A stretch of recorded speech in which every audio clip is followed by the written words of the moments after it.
Hey, let's go! What's the holdup?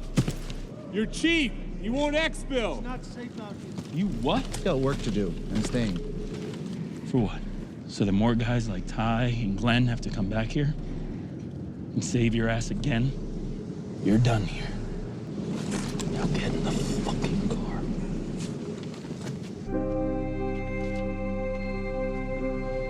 Come on. We made it, man. Come on, get in the truck. I'm going home. What? Listen, I'm so sorry. This should never have happened. Country's got to figure this shit out, Amal. Any other 6 guys? I don't think we make it. I think we were meant to be together last night. How do you think the Chief's eval's gonna go? It's gonna get a medal. We'll see. The Deltas? Yep. The medals. All of them. And what about us? Huh? The odds were 1,000 to 1 easy. What do we get? We get to go home.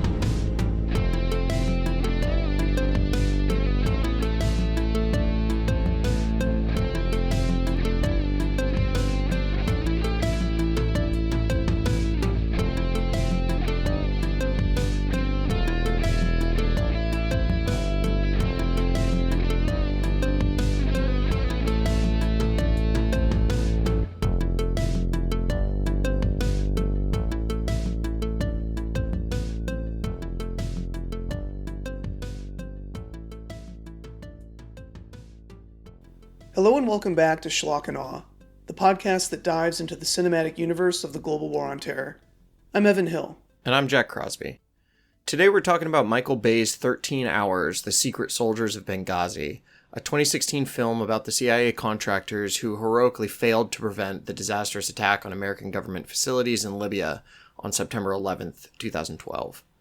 Joining us today are Carlee and Aaron from the Hit Factory podcast, which covers the films and politics of the 1990s, which is surely not relevant to anything we're discussing here, but we're bringing them on and seeing what they have to say. Thanks so much for being with us today, Aaron, Carlee. Thanks for having us. We're excited to talk to you guys. Thrilled to be here. Yeah, there's actually a Black Hawk Down reference in this film, which we should get into. There are a couple. Yeah. So the 90s live on. Great to have you guys. This is a film, of course, about the 2012 Benghazi attack, Hillary Clinton's darkest hour. It was released in January 2016, so less than 4 years later, based on a book also called 13 Hours by Mitchell Zukoff, he heavily drew from the members of the GRS team that is at the focus of this film and tried to rescue U.S. diplomats who were under siege. And we'll talk about what GRS is and everything. Released by Paramount, of course, directed by the one, the only Michael Bay. It is actually one of his lowest grossing films. It only earned $69 million worldwide, nice, against a production budget of $50 million. So you might think that a Michael Bay GWOT movie would kind of be in everybody's wheelhouse, but this is actually one of the lesser successful films I think that we've looked at so far.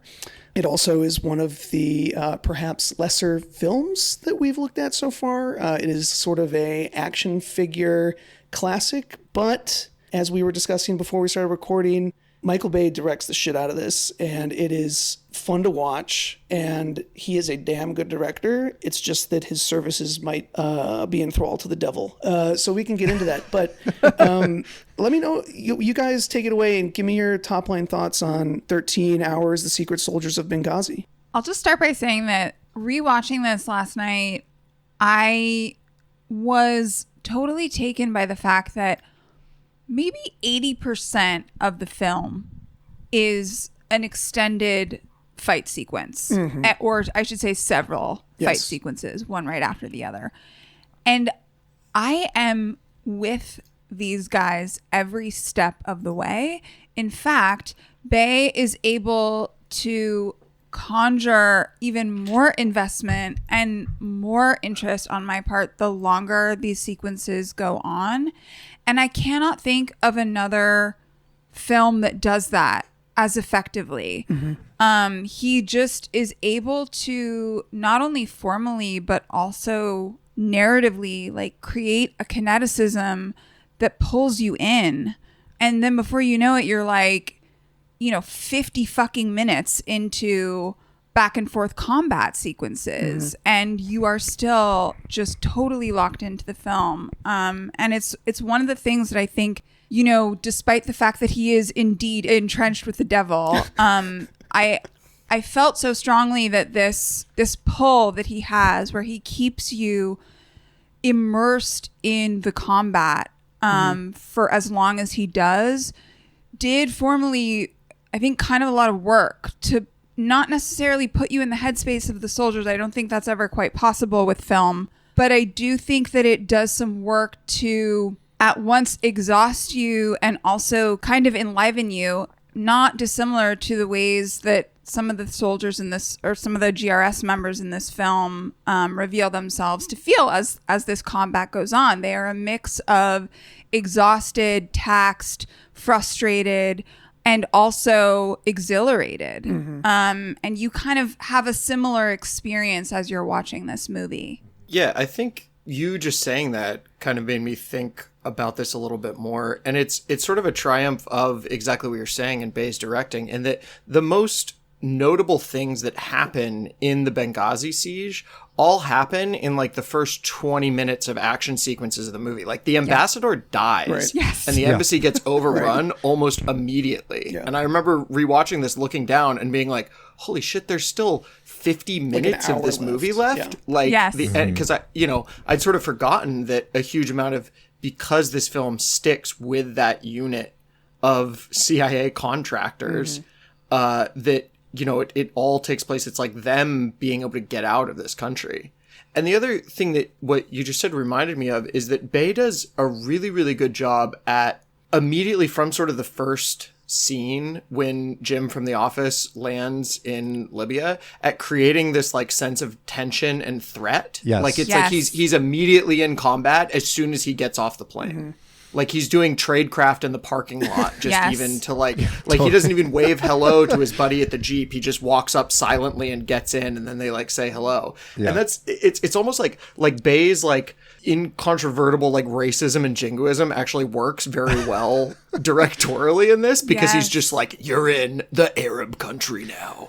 And like it's war. Yeah. And that's like probably Yeah. what that guy actually thought in real life, right? And so like Bay doing Yeah. that intentionally or unintentionally is like, recreating the headspace of like this contractor who, when he lands in Libya, the world suddenly turns sepia, and like everyone is constantly doing the call to prayer. Right. Yeah, and like, I think that this is like a really ideologically dubious thing, because, it's that mentality of the perpetual threat that animates a lot of imperial violence, right? Abroad and also domestically as well, with, you think about like police violence and what have you. But there is also something about it that I feel like, I don't know, like you could maybe argue like there's this sort of commentary on the slipshod quality of like the war on terror and this like banner that everything falls under, where he is every so often in the film kind of critiquing this. Like you see throughout, the GRS operators are like, who the fuck's on our side? Like, who isn't? Who's this guy? Is that guy one of ours? Yeah. And you like feel that sense of like frenzy and like suspicion from everybody. And I mean, they textually kind of comment on this, where they're like, this is like a death trap. We don't know who's who. And like, none of this is like a well-honed and like significant security operation here. Like we were doomed from the outset. But it all just gets jumbled together in Bay's ideology. And I think that there's never anything here that relieves us of the fundamental idea that, he and the movie itself kind of agree that like interventionist policy is like good, and like we should be like trying to organize and make sense of things. And it's, the rabble rousing of these rebel groups and militias that is causing the destabilization, rather than us sort of being both like firefighter and arsonist in this case. Yeah. Yeah. And to be completely fair to Bay, I think Evan can probably comment on this more, but 2012 in the middle of Benghazi, Libya, in September is probably pretty close to one of the places in the world where you could step off a plane and immediately actually be in war. Yes, as absolutely. like a nebulous American CIA contractor. Like, no, it's like it struck me watching this again that like it was actually insane that like we were there and we had a little CIA base in Benghazi that everyone in Benghazi knew about. Like, you know, before we had basically us, the UK and France, as Bay helpfully describes in the opening of the movie, had essentially deposed Gaddafi on behalf of these rebel groups. I was actually reporting for Al Jazeera at the time on the ground there, and the people in Benghazi and the East were desperate for intervention, and they were like waving American flags, and they wanted us to bomb. Obviously, whether that was a good idea or not is a different story. But like, you know, Libyans mostly, I think, wanted to be out from under the thumb of Muammar Gaddafi. Then, of course, we did it without kind of knowing what we were doing, and all of a sudden, Gaddafi was gone, and it was chaos. And we had this CIA base in Benghazi to kind of clean up the mess we had made by buying back all of these, you know, stockpiles of Gaddafi era munitions that were now floating around. But yeah, it's totally insane that we were there. Of course, Bay is not interested in that story mostly. No. Like, you know, he sets the scene in order for the action to have a backdrop. But this movie is part of a genre that I think, when I was like writing about this recently, is sort of like these GWOT movies, aside from the ones that are like about killing bin Laden, they lack that sort of like core, why are we here? You know, like it's not World War II. It's not even Vietnam. Like there's no sort of fight against communism. Like it's kind of a fight against terrorism, but in Libya, not really. Like we deposed Gaddafi. He was an authoritarian. It's not like we're fighting Al Qaeda.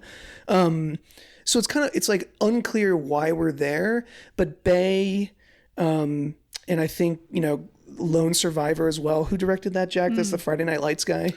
That's Peter Berg. Peter Berg, yeah. Yeah. Bay and Berg are both sort of these auteurs of the new era where we're not fighting for a good reason, but we like respect the hell out of these guys because they're essentially sort of like doing a job. And Bay Bay and Berg and guys like them respect that like operators, you know, are doing like a hard job well, and like we can respect their technical prowess, and like they're these little sort of like cucked CIA officers who probably like can't repair their own plumbing or like cut down their own tree, you know, are like giant pussies compared to the big strong men who back home are also big strong men, and like when they're not home, their women don't know what to do and they're getting pregnant and blah blah blah. Yeah, right. So like they're flustered by like fast food drive-thrus, yes, and so, you know, the experience of living and in then society. oh my god, I'm pregnant. Somehow like, you know, she got so yeah, just to like close the thought, like these war movies are not about the war because like there's no like motivating factor there. Like who cares about American troops being in Libya? Why are we there? It's more about like these are tough guys doing a job well, like they're operators, and like that's kind of what we're talking about.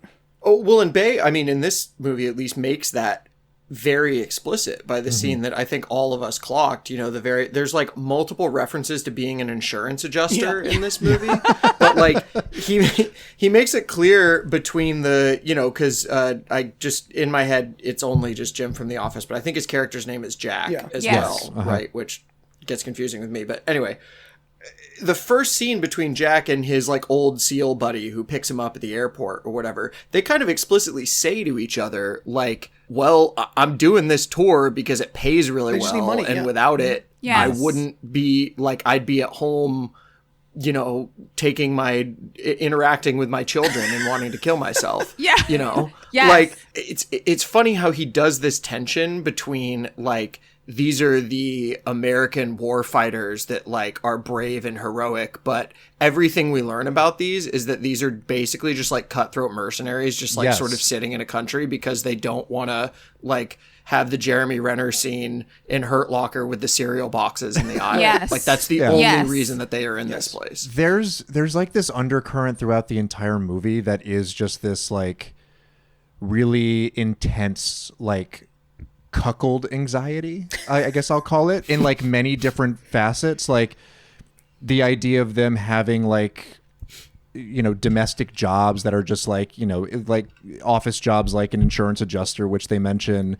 The idea of them like having to take orders from CIA guys who are, you know, less masculinized and don't know how to fire a weapon and are just telling them, you know, that they need to stand down and not instigate any sort of violence. And then there's like a legitimate conversation between Krasinski and James Badge Dale, whose character's name is Tyrone, if I recall correctly, at the end, where they're like facing down death and, you know, are like several hours into this siege now. And they're both like coming down from the adrenaline. And the only thing they can talk about is the like fear of another man raising their children at home. Yes, yes, yes. I keep seeing those bumper stickers everywhere of the joking, like, my girlfriend's husband is a U.S. Navy SEAL or something like that. Right, yeah. Like, this is like the movie of that bumper sticker. Like, my girlfriend's husband is a CIA contractor in Benghazi, Libya in 2012. 100%. This film and, you know, ones like it that we're all talking about. And I would also argue a film like Sabotage. I can't remember the name of that director. That's a David Ayer film. Oh, David Ayer. Yeah. Who is, I think, in the same camp of like, he really respects the practitioners. He really respects the guys that are just like good at their job. And that allows him to have sometimes a critical posture toward the institutions that bring about their work and necessitate them being good practitioners. But all of these films are distinctly post 9/11 artifacts in that they don't require an enemy to animate any of the action that takes place or for us to be ideologically invested in what's happening. We're living in a world where there is an ever-present threat that's been established as anything Muslim. The Islamophobia in this film is, you know, incredibly potent Off and the it's charts. immediate, right?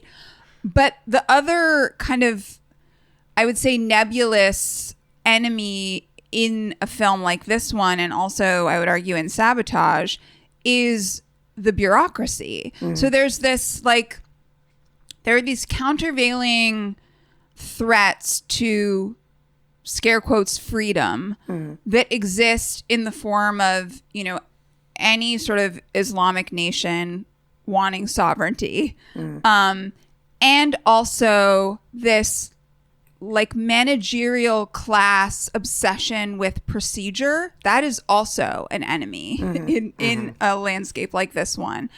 And it sometimes allows for these mercenaries and indeed the subjective perspective of the film to be one that not only critiques the U.S. imperial project, but I think also understands the inherently flawed existence of this entire landscape. And I don't think Bay operates there consciously, but the film devolves into that place, or I should say ascends into that place occasionally. There are these like really wonderful moments that he is insisting on because he wants to critique the drones flying overhead that are watching, you know, they're representative of the bureaucrats in Washington that are watching these men get slaughtered. And there's this like sequence where, you know, there's a Mercedes with like some of our GRS heroes that have, you know, failed to save this ambassador, fleeing the scene. And there's a drone watching them. And the drone over the radio is like, light fire, whatever. And then we're back down in the car and they are just getting obliterated. And 2 seconds later, the guy in the passenger seat is on his radio, like, heavy fire. We have multiple injuries. Like, da-da. So there are these like moments of juxtaposition where Bay is revealing the mania of our presence here, and also the complete like lack of understanding from an ideological perspective of what they're doing and why. Right. And I think that is something that is not, it's not the focus of the film, but it certainly propels the action, and I think makes it that much more potent. Yeah. I mean, Ambulance is like an interesting comparison here because, like, Jack was bringing up Ambulance earlier.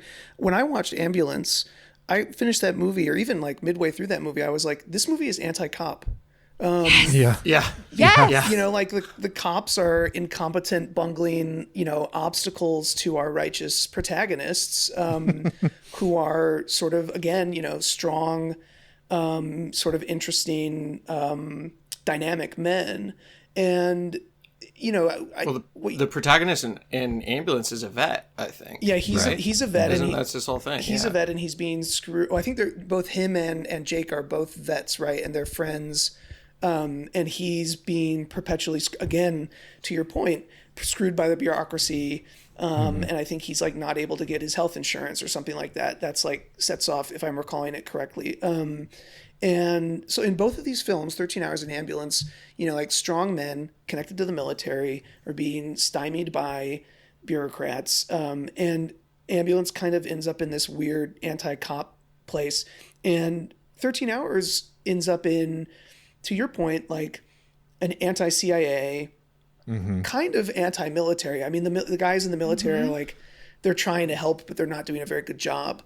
And pro, GRS operators. And I guess we should just say, by way of background, GRS, because a lot of people, including myself, I think, didn't understand, like, this was a post 9/11 creation of the CIA to act as sort of like a security service to CIA spies and diplomats, because they realized post 9/11 that we were going to be sending people into these like weird situations in the Middle East, and they didn't actually, diplomatic security, State Department security personnel weren't able to do the job. And in fact, in 13 Hours, the diplomatic security guys are the ones who you see sort of just like chilling at the compound in flip-flops. And so, yeah.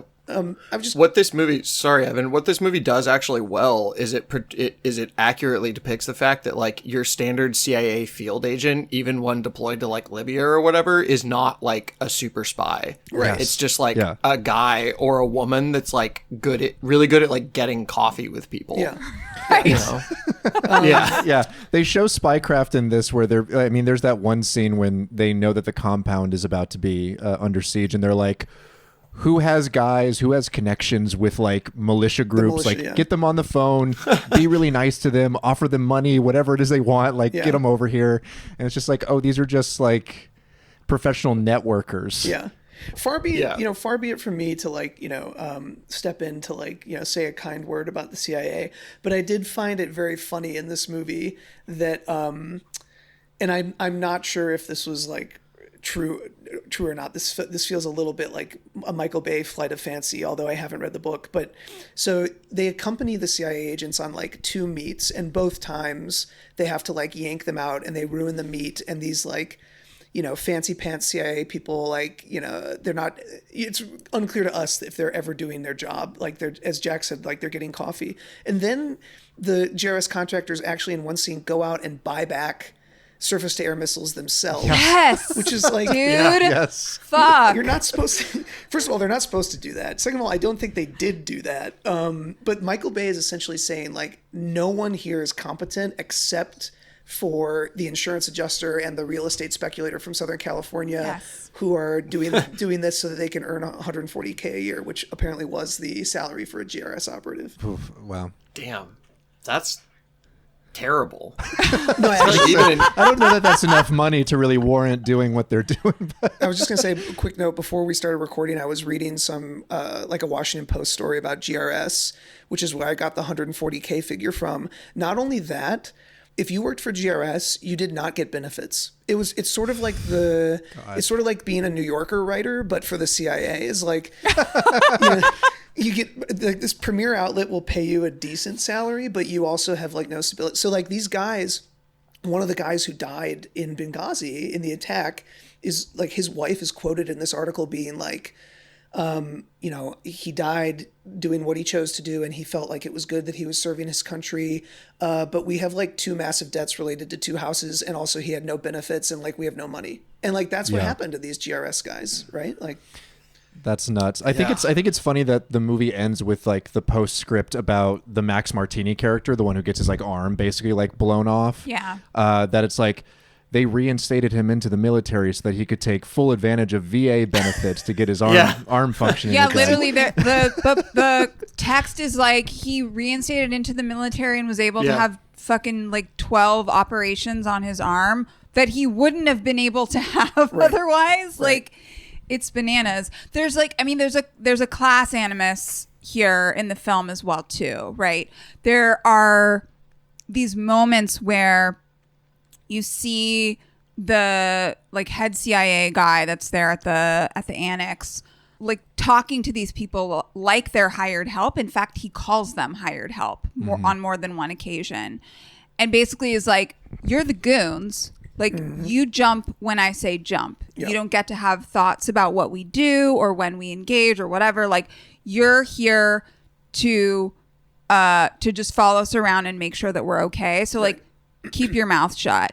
And there's this like scene where he's sitting at his desk and he's talking to Jack, John Krasinski's character, who's just gotten in, and he's giving this speech as to like why we're here. And, you know, we won the revolution for the people. The more guns there are, the less they'll trust us. And he's, you know, we're meant to read him as the guy that like doesn't get it. That like doesn't get that the GRS guys are actually necessary, and like that we should have a posture of violence in this place. And it's intercut with Tyrone, the sort of like head GRS guy, shirtless in like tidy whities, like screaming and growling like a freaking animal pulling a tire. And we're supposed to recognize, and he's like, you know, the CIA chief guy's like, shut up, like you're being a fucking animal. Like he's literally calling him an animal. And we're supposed to, you know, view this perspective of this like PMC CIA guy as one that is inherently like elitist and degrades the position of these working class GRS guys. And then we see that same sort of like these people are nothing but animals reflected in the broader posture towards Libyans, regardless of whether they're Feb 17 guys or, you know, perceived threats. So there's this cascading effect that we get to see quite nicely play out in the film, where like this perspective of you are lesser than, you are automatically a threat that needs to be subdued is something that like comes down from on high and cascades down into GRS people who perceive everyone this way, despite the fact that they themselves are also being, you know, like second, third class citizen by the CIA folks. It's funny now that you're mentioning that. I'm thinking how much that perspective on, like, I guess we can call these guys warfighters, which is the Pete Hegseth like term. It's been around for a while, but Pete Hegseth like loves using it. You know, the guys, it's the special forces guys, the guys that really kind of these people came to the fore in the Obama presidency, essentially, because Obama was the one that shifted an enormous amount of military sort of resources and the actual fighting being done from the military, from like regular grunt, from like, you know, the Idaho National Guard being deployed to Kandahar or whatever. And he was like, no, we're massively expanding the SEAL teams. We're creating these like Halo 3 Master Chiefs that we like drop into, you know, wherever, and they fuck everything up. And then we get them out in like an inflatable speedboat and stuff like that. Like he like Barack Obama like presided over the like Tom Clancy-fication of the US military. But I'm thinking about other movies that we've done in this, like, which all kind of fall into the same thing, but specifically that sort of like class portrayal between CIA agents who are seen as sort of like an arm of the state, an arm of like kind of the effete elites that are doing this. I'm thinking about the first scene where you're introduced to the dudes, the real dudes who are going to kill Osama bin Laden in Zero Dark 30. Right. Yep. And it's the same thing. Jessica Chastain, like, looking all pretty in her red hair and her, like, blouse where she could walk, you know, she's got sensible boots on, but she's still dressed business casual, you know? Yeah. Like, she could be getting off a C-130, but she could also be, like, taking a meeting in Langley. Right. And she walks out, and the first thing you see is, like, another former sitcom actor who's decided that he wants to do a shitload of fucking steroids and be Master Chief now. And it's Chris Pratt, like lifting like oil drums or some shit in this like little, they're like, we have this dog pen of like, you know, maladjusted pit bulls and like you, the Yale educated analyst, gets to come down and like now you get to sick these guys on someone. And it's all the same thing. But we see, like, in 13 Hours specifically, that, like, that the libs have won so much by this point in 2012. You know, Hillary Clinton is Secretary of State. Yeah. That, like, throughout this whole movie, the dogs are all being kept on the leash. And, like, the CIA people don't actually want to use them. Which, you know, the movie kind of structurally sort of blames everything happening. Like, if you just, like, let your warfighters go out to start, you know, pipe hitting and all that stuff earlier, then maybe that extremely dumb ambassador would still be alive, and not, you know, sitting next to the pool or whatever. There's that like surreal scene, I think, that goes back to what you were saying, Evan. Like, why were we in Libya? Like, why did we have an ambassador like reading like the New York Times and like sipping a cocktail on a pool, just like hanging out at an Airbnb? Within a direct sightline of him. Like, there's that scene where he's like reading the newspaper by the pool and he keeps looking up and he keeps like seeing these guys with guns just looking at him, and he's like, hey, who are those guys? And nobody knows. Anyway, I got off on a tangent there, but like, a lot of these movies from this era, a lot of these, like, especially like late GWOT movies, they fetishize these working class warfighters so much that it's like they're pinning all of the problems, all of the bad things that the American empire did on, you know, the suits and ties in the CIA, in the bureaucracy and everything else, which to a certain extent is fair as well, but it's sort of like it has the effect in a lot of these movies of just kind of like absolving these guys as like, well, they're actually heroic. Nothing that they do could actually be bad, you know, because their world is black and white. Yeah. And like, it's, you know, only the libs and the cucked like Yale grads in the CIA are the ones who like won't let them just go and defeat evil. Absolutely. It posits that those guys, the GRS guys, are the only people in this entire landscape of global conflict that have an intrinsic sense of right and wrong. Mm-hmm. That's essentially what it's arguing. Yeah. You know?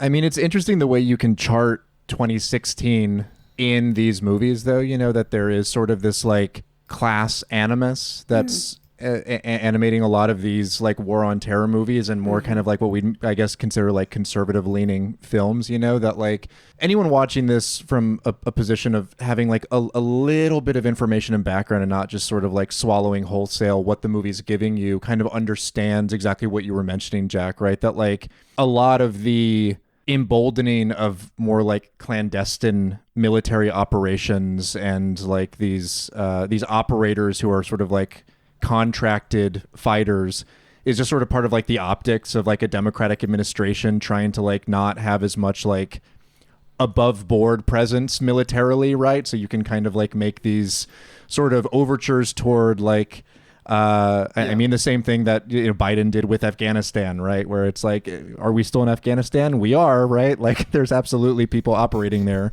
and that like there's still this continuity of U.S. foreign policy. It's just happening sort of, you know, in the shadows a little bit more and with intelligence agencies and with these guys who are not officially on like military payroll and what have you. Yeah. You look at it and you realize like, well, nothing's like that distinct and different except that you're right. Like there's more bureaucracy involved. There's more suits involved. There's a little bit more of this like gesturing towards like a professional managerial class and competent guys in suits like running all of these operations.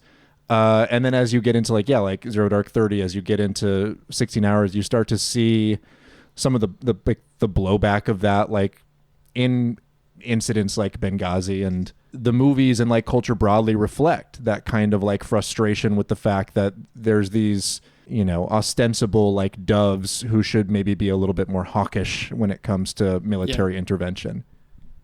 This is like, without a doubt, I sort of said before, a late GWOT movie. Like, there's no way that this movie happens, and obviously there's no way that the events in the real world happen if not for the decade of war beforehand or whatever. Mm-hmm. But even this movie as well, like, you just don't get this framing, and this, like, this movie doesn't get made even if these attacks had sort of like happened earlier on in the global war on terror. I'm not sure if it gets made then, because like, so the movie that we did before this was Billy Lynn's Long Halftime Walk, which came out after 13 Hours, I think, but is very much an early GWOT movie. It's set and it takes place much earlier. I think it takes place in, what did we say, in like 2005, 2006 or something like that is the setting of Billy Lynn's.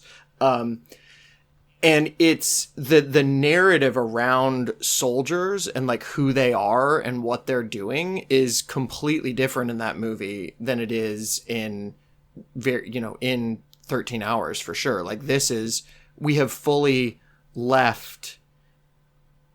It's funny that these guys, they still like make the noises about serving their country and doing things, and there's lots of like shots of the American flag. Like, I had in my rewatch, I flagged, there was one where like, again, the whole color palette of the movie changes when you're like inside the American embassy looking up at the flag, and then as soon as you go out of the gates, it gets like immediately more sepia tone. Yeah. Like, there's a lot of that stuff. It is Michael Bay, right? But then all the things that these characters are saying to each other makes it very clear that there is no real like nationalist endeavor in what these people are doing here. They're just the remnants of empire still scattered out there that nobody has bothered to sweep up yet. Right. Mm-hmm. And inevitably they get torched, Yeah. There's a line that Tyrone, the lead of the GRS guys, says when they're like on the rooftop. They've been fighting off attackers at the annex for several hours. They're maybe like 6 or 7 hours into when the initial attack on the ambassador's Airbnb took place. And Tyrone is speaking to another one of the GRS guys, and he's like, I think he's actually talking to Jack, John Krasinski's character. And he's like, when I joined when I was a kid, it was for something bigger. And he explicitly says that something bigger is gone now. Mm-hmm. It doesn't exist. Mm-hmm. So all of these men have been disenfranchised enough to understand that what animates their behavior, their presence there, and even any motivation that they have to fight in any capacity is kind of like you said, this like leftover notion of empire that they can't even really quite shake, even if consciously they are rejecting it. And I think this belief that they are, in whatever act they do, doing something righteous, even if there is no connection to something bigger or some larger ideological project. And that's kind of reflected in the myopia of the film that really just focuses on this trying to save the ambassador and then staving off this attack on the annex. There isn't the passive voice narratively and formally here that is inflicted as to the events that lead up to why we're even there is like off the charts, right? That doesn't matter, to Evan's point earlier on. Like, there doesn't need to be any ground laying. All that matters is like this mission that's directly in front of us, and the sort of like metatextual understanding that we as an audience are bringing, watching these people, knowing that like military men, these practitioners that are, working class heroes, they're doing something right regardless of what it is. And that's enough to, propel the men in the film forward and us as audience members watching them. It is working class heroes is such an interesting term, because it's like these late GWOT movies are kind of like the modern working class hero movies. Like, we don't really have working class hero movies anymore because we don't really have, manufacturing and unions anymore. So that the working class hero has now shifted into a warfighter who actually doesn't have benefits or health insurance. Yes. He doesn't even have a union. Yeah, they need to have a union. I wonder how much, the Airbnb is so funny. I wonder how much they have a line where they're like, we're renting it from a Libyan businessman who fled the city, and they're like, he's doing well. Yeah. It's like, I wonder how much they were paying for that. Did it have a hot tub? Were they on the hook for that? But that place was a palace. Really nice pool. It was nice. It looked really nice. But you know what I was thinking when you guys were talking just now about like these guys are like the sort of like dispersed remnants of empire doing little things abroad that don't really make sense anymore.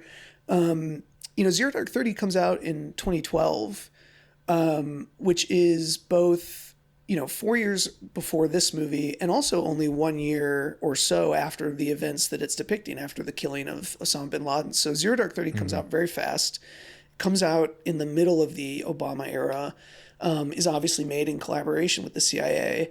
And the picture you get there is both a little too influenced and inflected by CIA thinking, and also because it's directed by Catherine Bigelow, who's a more sophisticated director, more questioning about the whole endeavor. And it's coming at a time when the endeavor looks like it's been sort of successful. Like we've killed Osama bin Laden and thus pretty much eliminated the threat from Al-Qaeda. And yet that movie ends on, a note of uncertainty with Jessica Chastain flying home with this look on her face that's like, wait, what was this all for? Like, actually, I think this might keep going much longer than I thought. And then, but, flash forward 4 years from that, and you get 13 Hours, which is depicting an event that occurred in 2012, but does, to Jack's point, feel like a late GWOT movie for all the reasons that we've been describing, because it doesn't feel like it has an animating national purpose, a purpose that like America can get behind aside from, these guys, getting through their workday.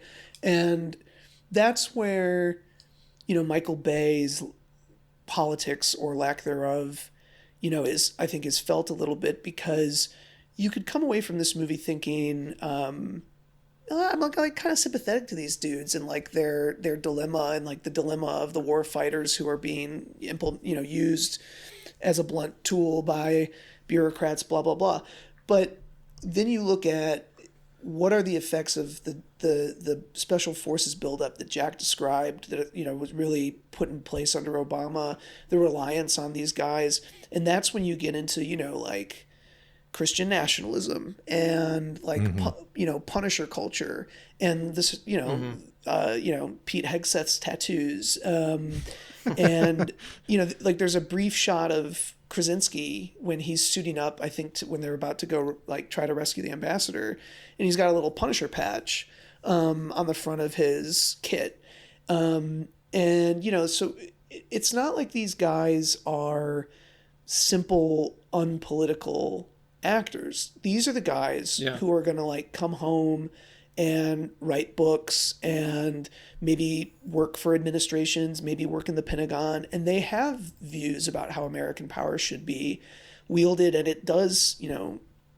per your guys' point earlier, tend to be still, how many years are we on from 9/11? 24. Still Islamophobic, and so that's where Bay is obviously, just has like you said, he's got a total blind spot because, like the Punisher culture aspect of this, the reactionary part of the warfighter is something that he just doesn't see at all.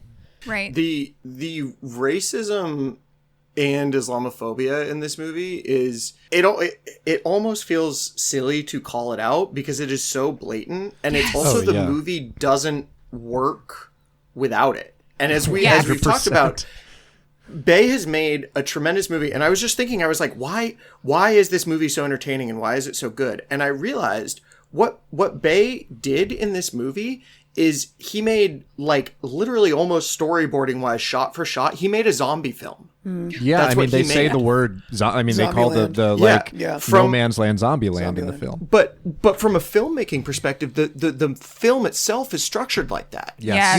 You have the initial rising of like where there's a sense of threat. You even have the like he's in a car and they're in a weird traffic jam and something's wrong, but they're not entirely sure. And a guy pops up near the window, and he's like, "Whoa." Yeah.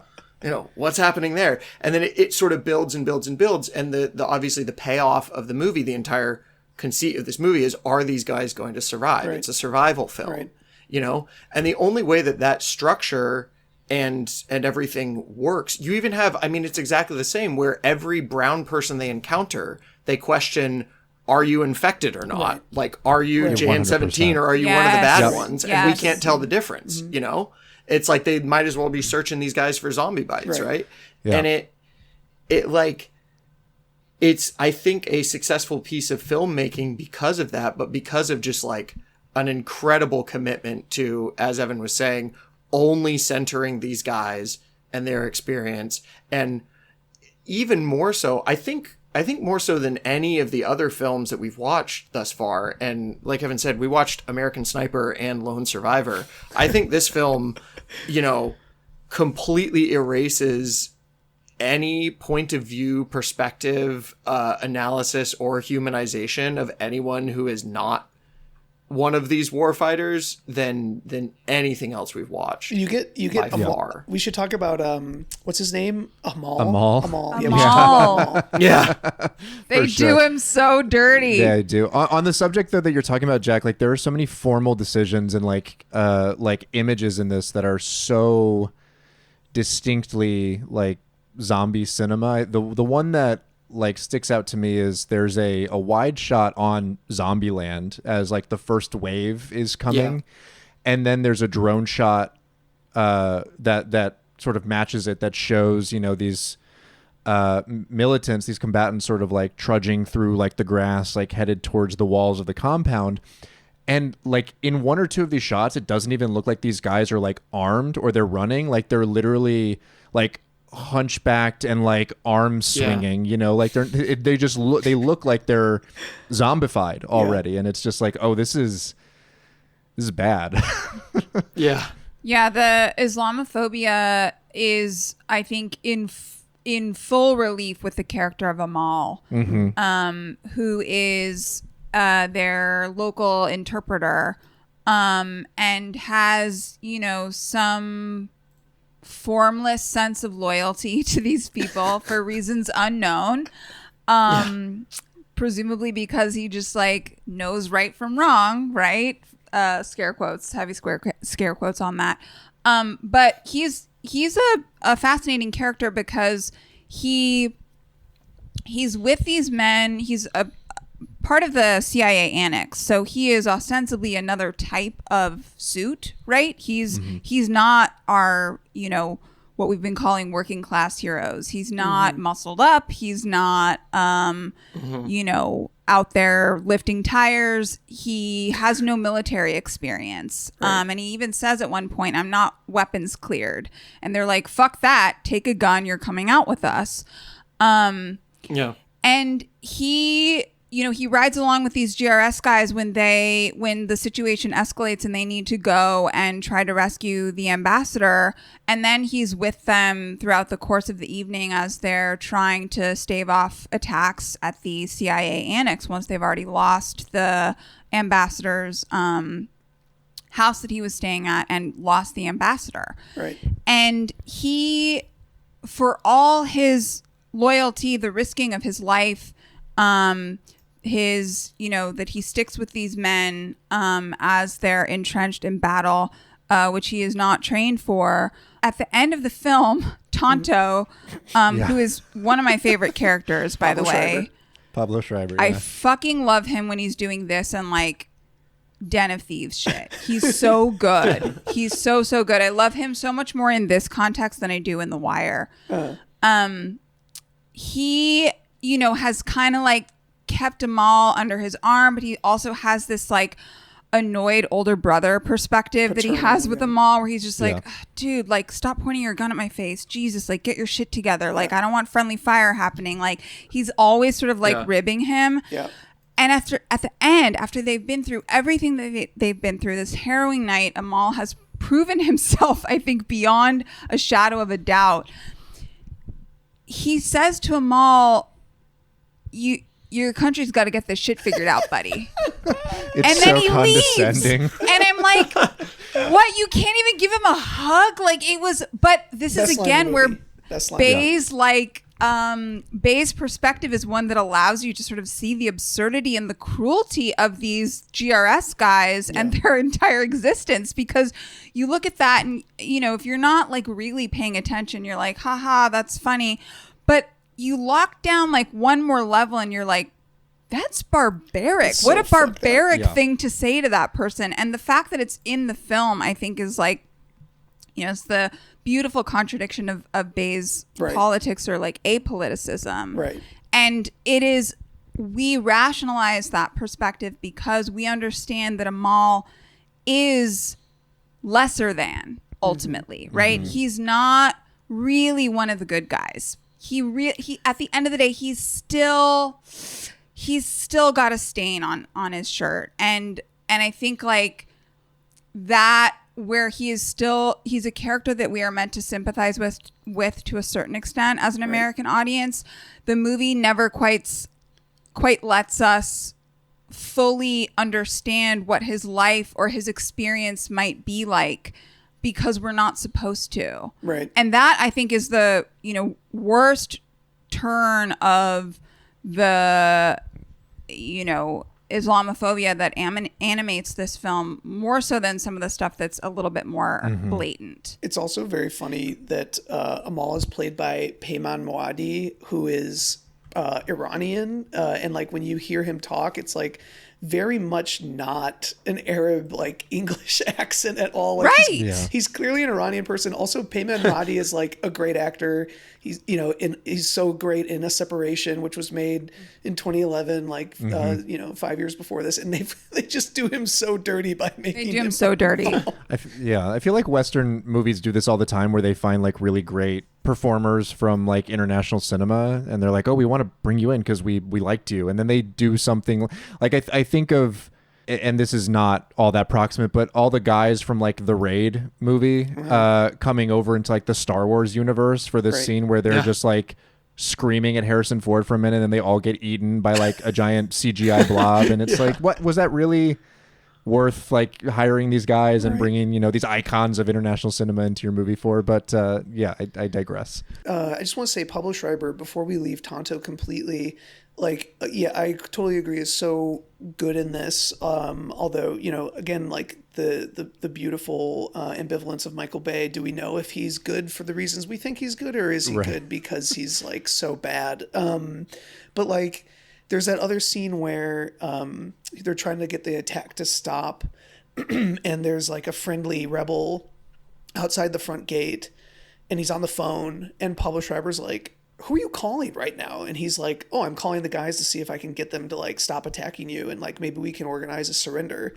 And he's like, wait, you're a good guy, but you have a bad guy's phone number? You're like, what the fuck? And it's like, well, yeah, like, and I, again, it's like Michael Bay, like, are we meant to see Pablo Schreiber, Tonto, as being kind of a little bit thick, or is that meant to land with an American audience as like, yeah, this is like super fucked up? Because if we were doing our jobs, if we had like the situational awareness of like the average journalist who gets dropped into Benghazi, you know, you would understand that there's sort of like this stew of rebel groups, and like no one is one thing, just like no one is one thing in America. If there was like a revolution in America, you know, some people would join ex-militia and some people would probably like try to negotiate their way through both sides. And like in Libya, it was the same. You might be in Feb 17 and you might also have a cousin who's in Ansar al-Sharia, or you might have been in Ansar al-Sharia and then joined Feb 17. And like the fact that we don't know this is a black mark on us. It's not a black mark on the Libyan guy who has like someone's phone number. The Libyan guy who's trying to actually do diplomacy. Right. Yes. Like in the very, to get people to stop shooting. At the gate on a cell phone, just trying to do more than anyone in the State Department. Carlee, something that you said earlier really made me think specifically about Payman Mahdi's character Ahmad. And I think what this movie shows and what that relationship specifically shows between Tonto and Ahmad is I think, and I'm going to go on a weird tangent here, but is the issue with outsourcing violence to these like contracting groups, and something that we've seen happen across the military, across engagements all over the place. That a lot of these guys, like there's Blackwater guys, there's Eric Prince's guys running around fucking everywhere. And the fact is like, to me, when you have a guy who is in uniform as an American service member that is in a place, and movies that are about those characters, there is at least some connection with that character to the identity and project of the nation that they're representing. That they're wearing that uniform, they are an American soldier, they are interacting directly with the people of this other country. And what 13 Hours is about a bunch of guys who are just fucking hired to be there. And they have they're one step, or in reality, many steps removed by being independent contractors. It's like it's the difference between, I guess, like getting laid off by your boss and getting laid off by a McKinsey guy that comes in and like lays you off. Like your boss laying you off, like one of the only things that I take with me from the time that I got laid off from this horrible media job, and they brought me into a fucking conference room and they sat me down and there's a box of tissues on the table or something like that. I didn't cry. The little fucking worm bastard that it was on his like fourth person laying off that he'd like been at a happy hour with last year or something like that. He was crying. And I was like, yeah, bitch, I bet it does hurt. Like it does hurt to lay off all these people, and you have to reckon now with the fact that you are slime, you know? But like, the McKinsey guys, these contractors in these places, like Tonto doesn't have to actually be friends with this guy. He doesn't have to actually, like, he's being paid to be there, and the actual military guys that are going to spend longer in this country and actually do things are coming in. Like he's taken his bonus overtime check and going home and never coming back to Libya. And just to sort of like bring this full circle to a movie that Evan, I really hope that we'll get to. Another I think just in terms of filmmaking wise and drama, like very successful movie recently, which follows similar themes is, I don't know if you guys saw Guy Ritchie's The Covenant, the Jake Gyllenhaal movie, which is all about his relationship with an Afghan interpreter who basically goes through this monumental saga of survival, basically dragging Jake Gyllenhaal's like wounded corpse through like hundreds of miles of Taliban territory to get him back to that. And like in this movie, that character is fully fleshed out, and his relationship to the Taliban and his relationship to the country and his relationship to the soldiers and to the American people and things like that. And like, look, it's a Guy Ritchie movie about American soldiers in Afghanistan. So like there's a ceiling on this, right? But it's still an American service member. And I mean, that movie was made kind of at the height of the crisis of where a lot of U.S. service members in the Afghanistan withdrawal were like, the U.S. bureaucracy, once again, is the enemy to this. U.S. bureaucracy has not gotten visas for our guys who gave us years and years of service. And in this case, in this movie, you know, dragged our wounded bodies through miles of, you know, the actual enemy infested territory to save us because they believed in the American project. But, you know, the difference between that, like 13 Hours is a movie about like heroic McKinsey consultants like dealing with a kind of like fucked up situation in another country and doing it very well because they're the best, you know, McKinsey consultants that are out there. But then at the end of the day, when they finally survived the zombie hordes, then they dust their hands and they go off to the next company that they're going to gut for parts. And the movie kind of like wants to have it both ways when it comes to like nationalism, you know, like it both is sort of highly critical and skeptical of like the American imperial project and this whole sort of like, what are we doing here? Like, you know, this very simple, like good versus evil mission that I signed up for, this bigger project of like the American ideal that I signed up for as a kid isn't here anymore. And then it also has these moments that are supposed to be like deeply upsetting to us as Americans watching like militants invade a compound and fire like bullet holes into a waving American flag, you know, and people getting upset about that. And there's this really patronizing attitude towards like any other semblance of like nationalism in the film. Like there's this one moment that is just so staggering to me where one of, I think like the Feb 17 militia guys, like in the middle of the firefight as they're still trying to get to the compound, and like exfil the ambassador comes up to them like as the bullets are flying, and he says something like, Captain America, like I fight with you, I fight for my country. And then the bullets start coming in, and he, you know, ducks behind like a concrete like object, and Roy from The Office, Boone I think is the character's name in this, like bah, bah, bah, bah, you know, like guns down like the guys that are firing at them, and they, you know, takes him out, and he just goes, "You're welcome." After like in response to this guy being like, you know, I'm fighting for my country. And it's just like, it's bizarre. Like there's this like whole, like this like just diminishing of like of Libyan nationalism of any kind, or like even the semblance that other people living elsewhere might have something akin to that sense of like pride in the place that they're from, the way that these guys do. No, it doesn't exist. That's also, it doesn't exist. That's also undercut enormously or underscored enormously by the final scene of the film, which is those same two guys run up to them and they're like, Captain America, like, you're leaving or whatever. And then they ask for the car keys to the sick Mercedes. They're like, can we have it? And he's like, sure, kid. And tosses them the keys to these like armored Mercedes, and all these like, they're teenagers. Like they run off like laughing that they got an armored car out of this. And it's such a, it's such a like nihilist interpretation of like what of any of the non-American characters in this film's like relationship to their country. That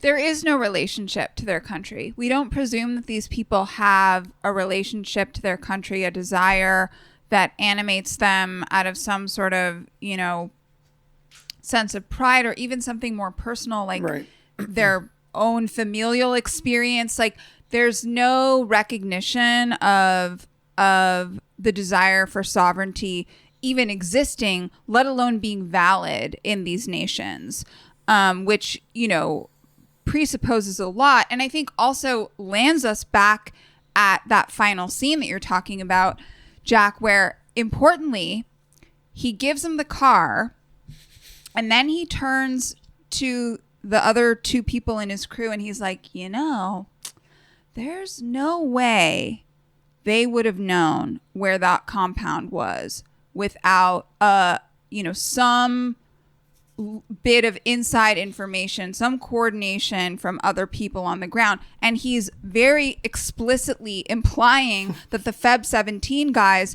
helped the attackers, you know, triangulate that position, understand where they were, figure out what they needed in terms of firepower.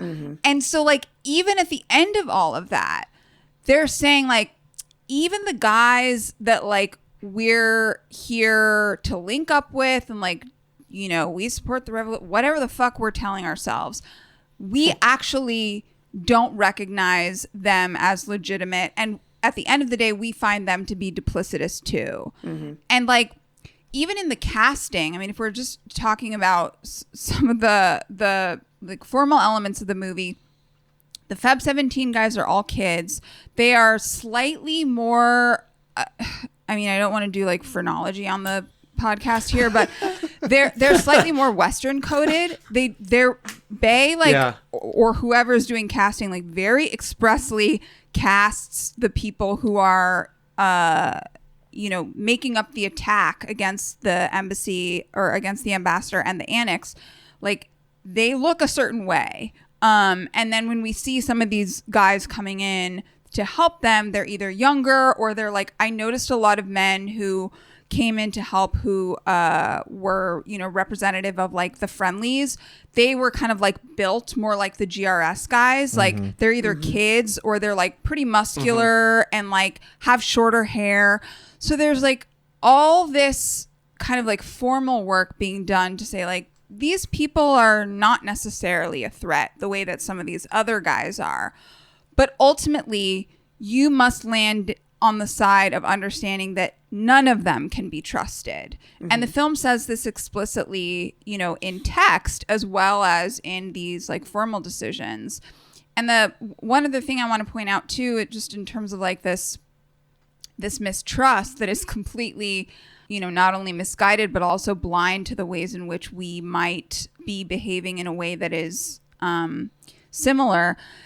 There's like a shot where they are showing the morning prayer taking place, that many of the attackers are stopping to pray, and then, you know, we pan over and we see like a bunch of guns and we're like, oh God, isn't this fucked up?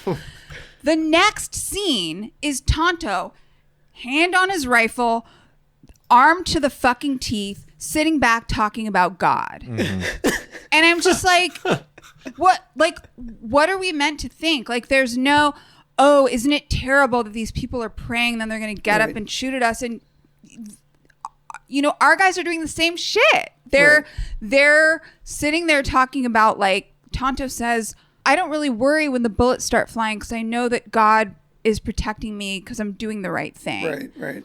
There's not even a scene in this movie that you get in a lot of, like, you know, bad war movies or bad action movies where the protagonist and the protagonist says, you know, like, you and I aren't so different, you know, you and me. Yeah. It's like, you're not right. You don't see, they're not, Bay does not see that, or at least does not want the GRS guys to see that in their enemy. Like Jack was talking about how this is a zombie film, which it definitely is. I think that's like an insight.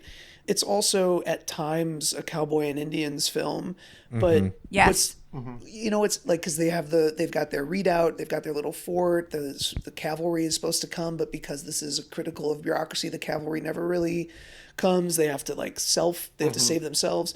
But unlike, you know, the best cowboy and Indian films, which found at least like maybe a problematic kind of nobility in the enemy, there's no, because this is GWOT, because these are Muslims, as you were saying, it's all duplicity. Like, there is no nobility in the enemy. Like, I'm still waiting for an American director, and maybe it's going to take like 100 years to make a film that like finds something interesting and brave in, you know, like the Taliban or Al Qaeda, or, you know, like, okay, we don't have to valorize, you know, actual terrorists, but like, what about people who were literally doing what we did in like 1776? You know, like, yes, right. The inability to reflect on, you know, I mean, you were talking about Pablo Schreiber, talking about God, and like, this is where I think Bay actually just has like a blind. It's not like, you know, some meta thing. It's just a blind spot. It's like, our God's good, their God is bad. It's not the same God. And like, we're not like them, we're very different. And it's like, well, that actually would be way more interesting to look at how we're not that different, you know?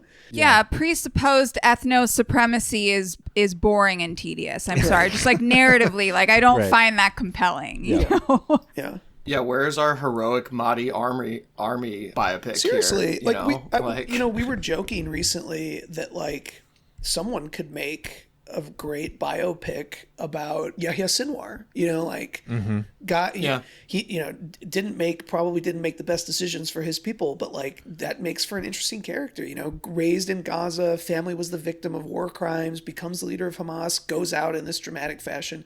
But like American directors and obviously the production companies and studios and funders are, you know, obviously not interested in those stories. But you know, even when they get made, or even when these movies get made, 13 Hours, like it would be way more interesting to find something notable and intriguing and noble or whatever in the enemy. But it's just not capable of doing so.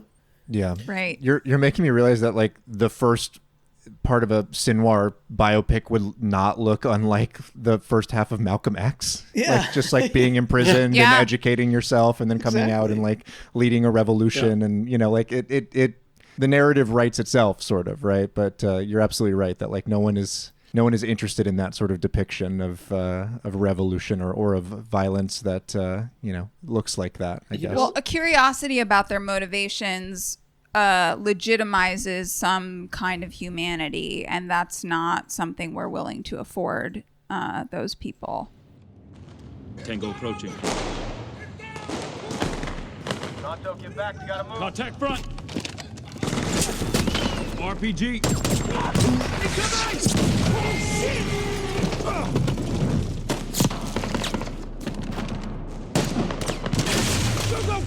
Get cover! Get cover! Move right! Move right! Move right! Move right! Left! By the trees!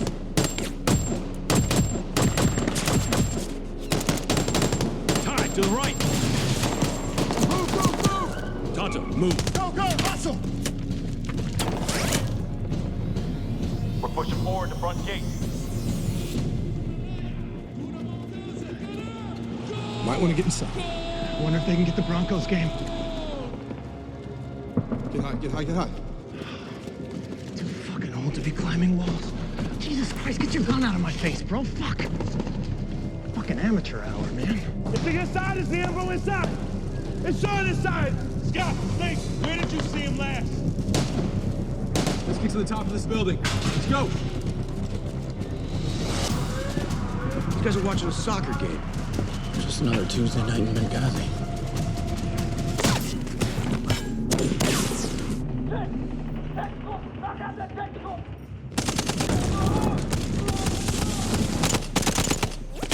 Drop that tactical, we're dead!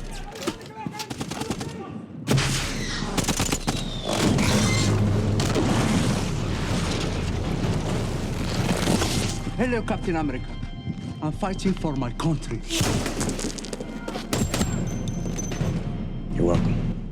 You know what's funny is even the few moments of like quote unquote humanity that are thrown in these movies, because they're seen from the perspective of like, I think Tonto's in one of these scenes. So I'm talking about one of my favorite little interactions in the movie is where all this shit is happening. I think it's like mid attack or whatever. And they're driving past, but the street is kind of quiet.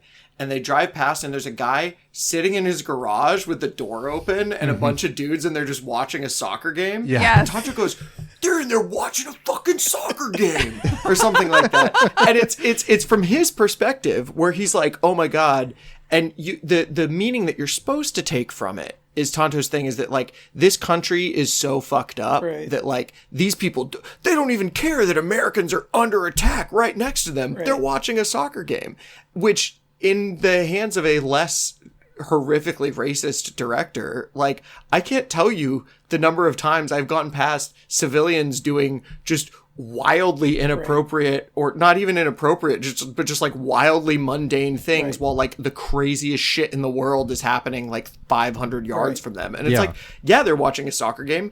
The TV still works. What the fuck else are they supposed to do? No, Americans are famously catatonic, my guy. Like I'm just like thinking about people that like, you know, this is a different example, but maybe somehow worse. Like I see people in San Francisco walking past unhoused people who are literally dying slowly on the street.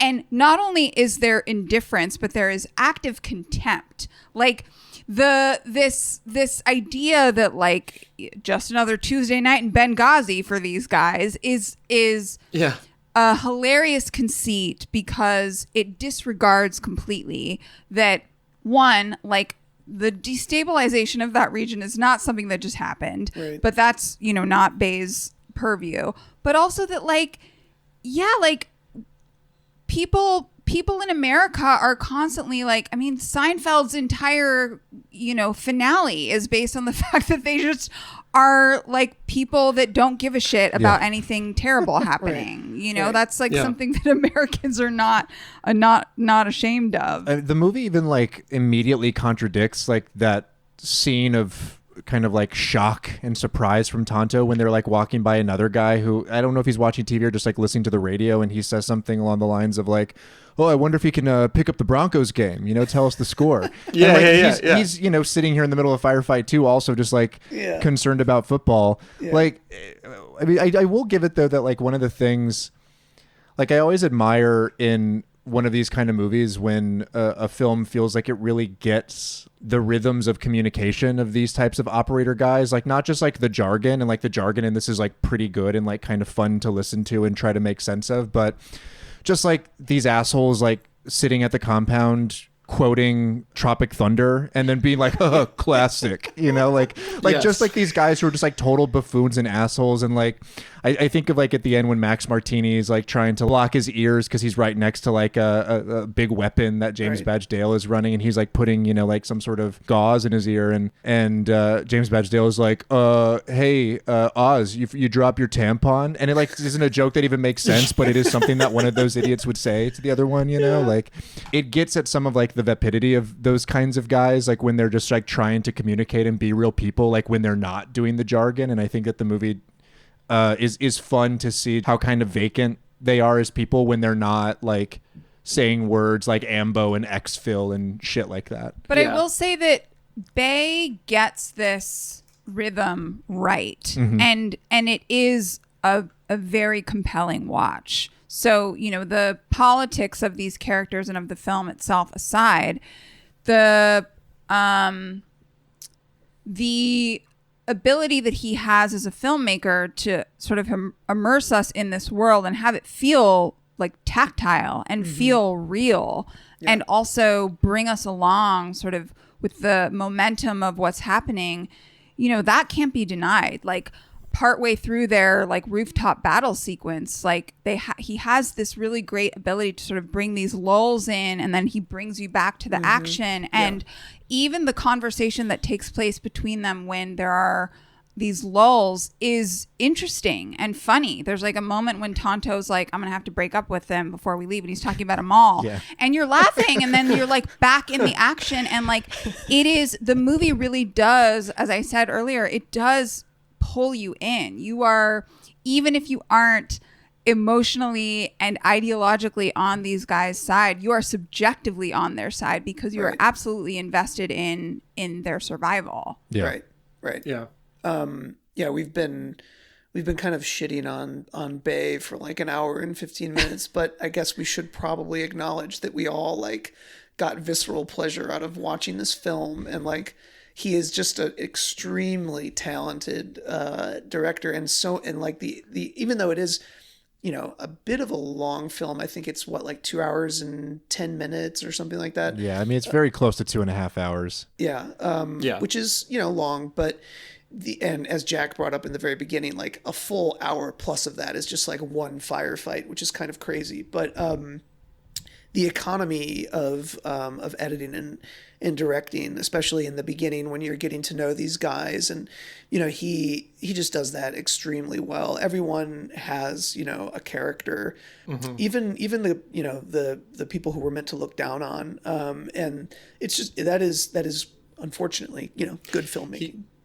He does, he does the little notes in between characters. So you get a very fast hierarchy. Some of it's explicitly said, where Jack, Jim from The Office, he comes in and he's like, who's here? Who do we have? And Buddy raffles off like all of the people that are in there and their various like service records. And he's kind of dismissive of some, where he's like, he was only a ranger for 2 years. Like, all right, you know, and it's like the ones that have been a SEAL, or like, he's like, all right, he's a big boy. But then they rock up and to the impromptu embassy, and they meet these two embassy guards who are like, and they immediately make a comment, and they were like, bad time for a mustache growing competition, huh? Because they both have like mustache, which is a very common thing that guys like that would have done. But it's also a very common thing that like, sort of that like enlisted dudes, like, you know, all of my buddies who went into the Marines at 17 or something like that grew just like the foulest, dirtiest mustache immediately upon like deploying for the first time. And like it's kind of like and you know, the special forces guys do that stuff all the time as well, but like in the movie they're depicted as like they have full distinguished beards already, and then here are these two amateur security guys who are just, you know, doing a juvenile mustache growing competition. And he immediately establishes that, and then you see that play out in the action as those two security guys are like almost immediately overwhelmed by this, you know, the zombie invasion. They're the first ones, and I think both of those two guys survive, but one of them, there's another one when like he's the one, there's two security guys, there's like a sort of like foppish, almost CIA looking like white guy and a like slightly more competent like NCO appearance black guy. Yeah. And like there's the scene where I think it's the white guy that's driving the car, but he can't get the directions right. Yes. And so Yes. his car eventually, when they make it back to the compound, it's like horrifically fucked up because he couldn't. And Tonto's like watching him like go around the roundabout like 3 times, like taking the wrong turn and getting shot at. But like they're portrayed as like, and I think they both survive, I think, but I think the black character, he's portrayed later on as like he really like kind of steps up and levels up. Yes, I think he's totally. on the rooftop with one of the other guys, and he's like portrayed as someone who like comes through this experience and like levels up to become one of the operators. Yeah. But they're immediately shown as if they're like, you know, you're not a warfighter yet, kid. Right. For sure. Yes. Right. Yeah. Yeah, he survived. The facial hair thing like recalls to me, and I think it may just be in like the Bowden book and not in the actual movie in Black Hawk Down, but like there's that resentment between the Rangers and the Delta guys because all the Delta guys like because there's less like, you know, rigidity in their appearance. They all grow their hair out long and have like huge beards, and these other guys are just like totally buzzed and everything. Yeah. But the scene in Black Hawk Down, I think that sticks out to me is that when you're introduced to the Delta guys, is they're all in the mess hall and the Delta guy just cuts the line. yeah. He just wanders to the front and no one says shit about it because they're all like, and I think one of the guys, he says like, who the fuck is that? And they're like, bro, like, Don't do it. that's a Delta guy. Don't like, Yeah. he gets his slot plate first. Like, yeah. Yeah, I mean, it definitely shows, you know, like the more sort of like that each of these characters buys into like the exhilaration of combat or like understands like how to be competent in these scenarios, like the more sympathy we're supposed to show them. Like the white guy who's one of the like diplomats security just goes like basically crazy by the end of the, you know, like he just like is frantic and panicked and coughing up like black mucus from the smoke inhalation or whatever, and and then Dave, the black guy who's one of the security members, is like talking to I think it's to Roan, and is like, I know what you're thinking, but if he had fired from the safe house position, you know, like he would have alerted them to their position, and they wouldn't have stood a chance. You know, he did what he did what he needed to do, even though you guys think he's a pussy for not firing at the guys coming into the compound. Dave is played by Demetrius Gross, who's a great like character actor that's been in a bunch of other far better than they had any right to be shows like Banshee and Justified. Justified. Yes. He's Deputy Emmett Yoners in Banshee, and then he's one of Elston Limehouse's, like he's like Elston Limehouse's enforcer. Yeah. Yes. In the Black Collar and Justified. Cool. Great actor. But yeah, it is funny. He's immediately portrayed as like the one out of those two that has his head on straight, and the other guy just kind of, you know, he rocks. Just back to the filmmaking briefly. You know, you're both talking about Ambulance, and I think there are a lot of like things that Bay is testing out here that find maybe their full relief in a film like Ambulance. I'm thinking of, you know, some of the drone footage and a lot of these sort of like really fast tracking shots that he's sweeping across Zombieland with, or, you know, he's overhead looking down on the rooftops, and then he's sometimes sort of, you know, swerving in and out of the firefight, and the his ability to sort of allow you to not lose your orientation in the midst of all of this chaos is really, really skillful. Yeah. Because I think it would be easy to feel overwhelmed in a way that does not keep you engaged in what's actually happening and invested, and just sort of like immediately makes everything lose stakes because you're just like, I don't know what's happening or who's doing what. I also think it is an incredible feat of filmmaking that he has a pretty traditional car chase in the middle of this movie. Like car chase. It's like a car chase that like you see in a lot of his other films that you're like, why would that happen in a film about fucking Benghazi? And it's in here and it works. And it is like a thrilling sequence in the movie. And you're not like aware that you're watching a car chase. And then like it finishes and you're like, that's what that was. And it is fucking phenomenal. I mean, I'm on the edge of my seat for the entirety of that sequence. And he also still manages to, that's when he has those like few moments where we see the drone footage and we hear that the bureaucrats in Washington are watching the entire thing and they're like, yeah, it's fine. And then we're back down in the action. And so he's able to, accomplish these incredible action sequences that are highly acrobatic and incredibly compelling, and also still imbue the ideological message that he wants to set forth in the midst of all of that action. Yeah. If you'll recall, he does a car chase twice over in the film, actually. It's in the, like when they're fleeing the compound, and then at the beginning when they're losing their tail, that ends in that really graphic moment of it driving straight into like the backhoe and like probably decapitating somebody. Yes. But while we're singing praises, and as we're like, probably getting to the end of things here, we can't get off mic without saying the name Dion Beebe, I think, as well, if we're talking about the technical elements of this, who was the cinematographer on this film.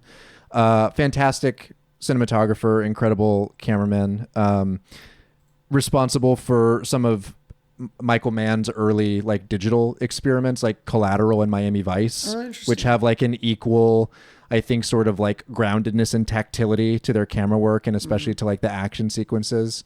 When he's let off the leash a little bit in this, like the tactility, yes, but also just like the ingenuity of a lot of the camera shots, and like they go to handheld sometimes. There's this like really insane camera move that he does when someone's firing an RPG at one point that starts like in a higher up position. As the guy kind of goes like down to one knee, it sort of like swings on like an elliptical kind of like track to like follow the rocket. And I don't know. I mean, it just adds to the visual grammar of the film, of course, and just like makes it all really riveting to watch. Yeah. We were talking briefly about the color grading that Michael Bay is so known for, and it having this effect that kind of puts you in an agitated psychic headspace. But I also found that some of that color grading kind of aped the look of like a drone feed. Like it feels there's something that feels kind of like militarily technical about it that really works in this movie, and kind of gives you a sense of like, I don't know, the sort of like technology of war. There's something about the way that he uses his own apparatus for filmmaking that I think also kind of implies the apparatuses and the technology of like America's military projects, that I just found like it just really worked in this movie more so than, maybe some of his other films that are not necessarily focused on the American military. Yeah.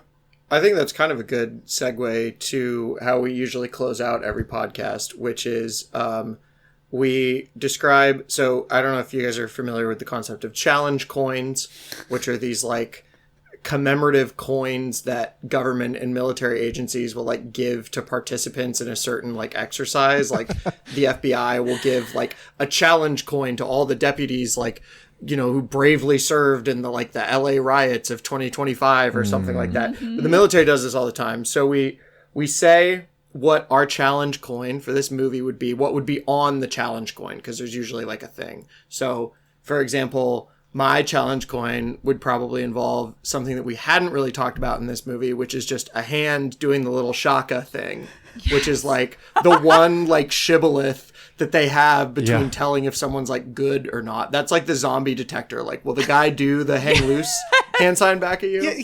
So my challenge coin would be a little hang loose hand sign. And then Tonto claims that is a universal language among militants, and I need a PolitiFact. I need a fact check on that. That's I don't. That's fact checked by real patriots as true. And then what we do is we then rate the film on 3 different criteria, which, Evan, stop me if I'm wrong here.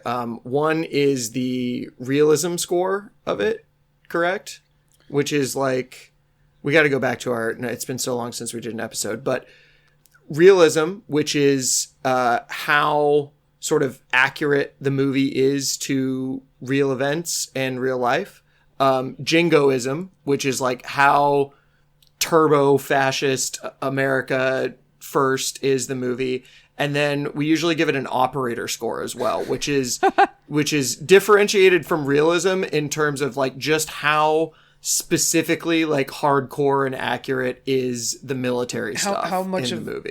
How big of a boner does the movie have for the warfighters, basically? Yeah. Like, so for instance, like Zero Dark 30 got a pretty low realism score because that's not really how any of that stuff actually went down, but it got a very high operator score because the raid of bin Laden's compound in that movie is like obsessively realistic to the point of like every little action that those actors like hands are taking. Like, you know, there's a million videos on YouTube's of SEALs like watching that and being like, yes, that is exactly how, like, I think I watched one. The only critique they had is they were like, we probably wouldn't have done an explosive breach on that door, but you know, otherwise it's completely fine. So yeah, we rate it through those. So yeah, I guess I can start. My challenge coin once again has a little Shaka symbol on it. We're hanging loose, because that's another Tuesday night the universal symbol for militants and podcasters to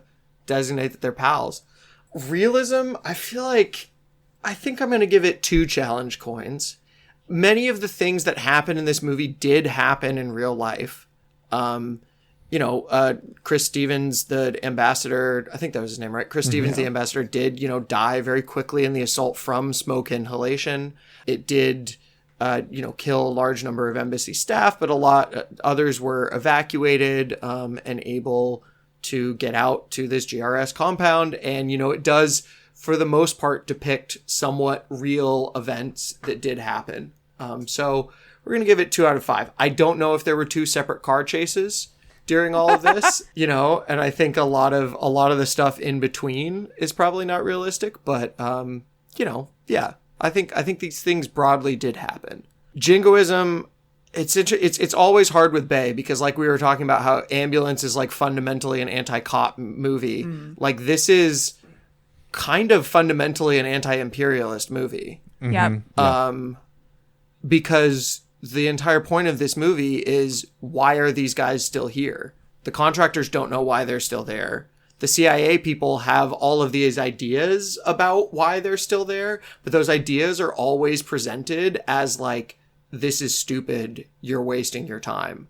So, but then it's Michael Bay, and there's, you know, as you said, Aaron, there is literally a shot of like dark-skinned immigrants shooting an AK-47 at the American flag. So I think I got to give it 4 shakas out of 5 for jingoism. It would be 5 out of 5, but Michael Bay, true to form, always kind of does what he maybe means to do, maybe doesn't mean to do.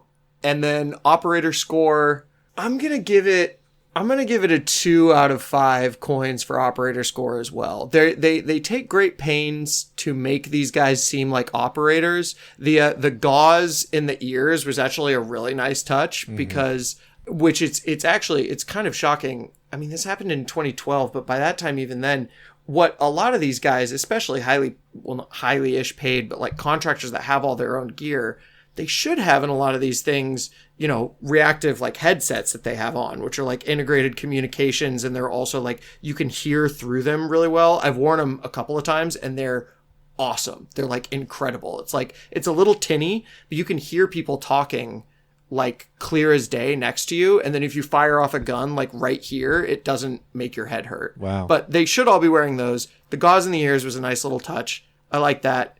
It gets 2 out of 5. I don't think that they were firing every gun on full auto the whole time and getting in 2 car chases and like preparing. I don't think that actual CIA contractors are like prepared to like shoot up every traffic jam that they get into. Right. Like in the very beginning of this movie where like they get like they're like a car gets rear-ended and then all of a sudden they're in like a potential fight for their lives and he's like holding a gun like below the door level. Yeah, I don't think that happens. So 2 out of 5 operator score. Yeah, I love that. That's me. I'll go quick. I think on my challenge coin, it would be cucked CIA station chief Bob cowering beneath one of the tables in the CIA annex. Yes. By the way, Bob, I was reading up on this before the show. Bob is very upset about the way he was depicted in this movie and says that he never. Oh, poor Bob. He never ordered the stand down. I would say realism, probably, I don't know, 2 out of 5. I don't think they were getting in car chases. I don't think, what's it called in like martial arts movies where they do like John Wick gunplay, like. Oh, it's like gun fu or like gun kata or something gun like kata, that. Gun kata is the equilibrium one, and gun fu is the John Wick one. Yeah. I don't think that. I don't think that the GRS guys in the front seat were doing gun fu, like flipping back and forth with their handguns when they were like in a traffic stop. I would say jingoism. You know, I would say 3 out of 5 because it's sort of sneakily, accidentally anti-imperial, but also hugely Islamophobic, and like they are evil and duplicitous, we are good and righteous. Maybe 4 out of 5, and then operator score. It has obviously a huge boner for these guys. I mean, we see a lot of skin, and they look good. So I'm gonna say 4 out of 5. Yep. I'll go quickly. On my challenge coin is the question, Chief, we expecting any friendlies? That's just one of my favorite recurring motifs in this film. No, we're not actually. Friendly? Question mark.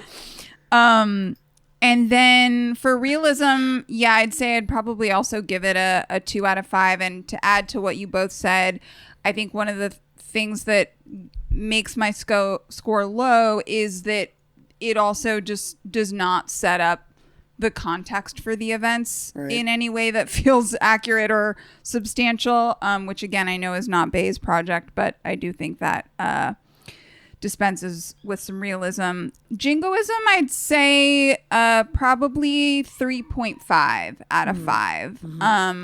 I think yes, anti-imperialist. I think yes, probably anti-bureaucratic, and then maybe anti-State Department by way of that. But, you know, deeply Islamophobic, as we've said. But I also think there are some elements of like betrayal felt by these guys that I think speaks to kind of just how we treat veterans, broadly speaking, in this country, that, you know, would maybe like pull back on me giving this like a 4 or a 4.5 or something. And operator, I'd probably split the difference between you two and say 3. I think one thing that it gets really right is the kind of like astronautic existence of these guys. So while their tactics may be narrativized and editorialized in some way for the film, I do think that the sort of psychological and logistical isolation of these guys is very well depicted in the film. Let's see. On my challenge coin, I would probably have like the red circle with the X through it, and the images in the middle of it would be like the water droplet emoji and the poop emoji. Specifically because no one in the film is ever seen in desperate need of relief. Even Tonto, who explicitly mentions that during a stand down period, he has to take a crap, and he doesn't bother to go and do that.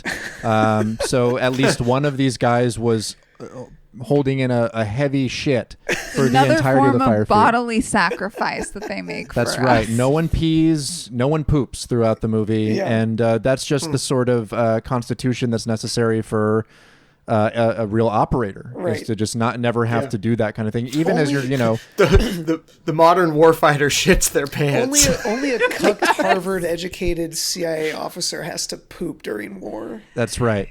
We don't need bathrooms. We're busy. Even you know, Tyrone has the moment where he drinks probably like a hearty cup of coffee in between the shooting, and nothing. You know, it's the only thing in his stomach, and the caffeine's not pushing anything out. He even says it's Arabica Intenso at a certain point. Absolutely. So. And when I have that experience, I'll tell you what, like at some point I'm going to have to visit the restroom. So let's see. In terms of ratings, realism, I would also give this fairly low. I would call it maybe like a 2 out of 5. You're right. I don't think there are as many car chases happening during this incident. I think the embellishments of some of the automatic weapons knocking a combatant like 20 feet through the air are probably a little bit embellished in the Michael Bay world. In terms of jingoism, we're going high too. I think I'm going like I'm not going 5 out of 5 for the same reasons as you, Jack, which is that the film sort of tumbles into some valid skepticism of the Imperial Project, but overall I think has a great reverence for Americans and for warrior culture and for the idea of interventionist policy. And then operator score, I'm going to give pretty high too. I'm going to go maybe another 4 out of 5 because I just think of a lot of the guys I grew up with in, conservative parts of Missouri who were all eagerly awaiting turning 18 and getting into military positions. And they would have had a massive hard-on for this movie and the way that these guys talk and the way they act. And it wouldn't have been gay to admire their sweaty six-pack bodies. No. It would have just been, them really admiring the physique of a man operating at peak performance. Yeah, exactly. The horniness for the GWOT never ends. Yeah. Yep. Well, thanks, guys. Yeah, thanks so much for coming on, guys. This was fun. Thanks for having us. Yeah. It's been a great conversation. Super fun. And I really, really enjoyed rewatching this movie. I just want to make that clear. Yeah. I really did. I was doing the dad thing where like I had it on the laptop on the kitchen counter and I stood there with my hands behind my back even while Oh yeah, that's the way to do it. Hell yeah. Locks you in. You're just like you can't look away. He is quite good at that. This is, I think, now will go down as like this is a phenomenal plane movie. Yeah. I think Great plane. because My God, it's long, perfect but it for feels that. short, and it'll just chew through hours. And the sound is loud enough that it can drown out the sounds of coughing or babies or anything Yes. like that. Yeah. Yeah. I'm gonna be watching this on some flights soon. Great call. It's the kind of thing that you watch and then you read a little bit more about and then you text your group chat like, I'm just spitballing here, but lock her up maybe? Like, is that, I don't know. Yeah, we did not talk in this movie at all about, the movie's biggest bad, which is Hillary Clinton. Yeah. Yes. She's like the emperor. You don't see her. It's like That's No. right. I wonder how many prospective lawsuits or gag orders were filed to basically stop her appearing in this movie in any way, because Bay wanted to. Oh, absolutely. Well, maybe the he didn't want that timing- smoke. I mean, the but, timing of this movie is so fascinating too, because Yeah. as we said, Very it comes out in suspect. January 2016, and by then everything was sort of wrapped up. But it is interesting that this was in production in the middle of all of this happening, not all of this happening, but all of the discourse around this event, impacting her campaign. Right, exactly. And fortunately, it had no effect on anything going forward. That's right. Nope. Yeah. We're good.